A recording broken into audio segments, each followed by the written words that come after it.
I think that's a really nice story about building capacity, building community.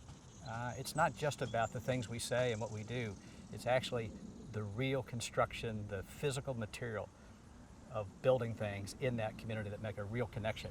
I think that is one of the great opportunities for agriculture in our story, but also the hemp industry is making that direct connection.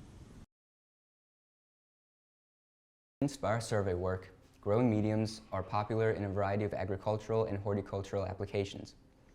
But unfortunately, most of these products contain numerous non-sustainable or environmentally destructive ingredients that are added to give the medium some of its most desirable properties. We are exploring the market opportunities for hemp-based alternatives to traditional growing mediums in designing a triple bottom line focused business model around the product innovation our team has engineered.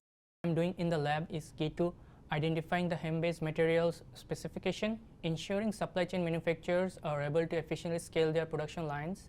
With the help of Hemp-Alternative LLC, I have the opportunity to take my lab findings into the field and work with manufacturers to test our outputs in a live settings. Through our work, we can minimize variability and improve the quality and consistency of the end product.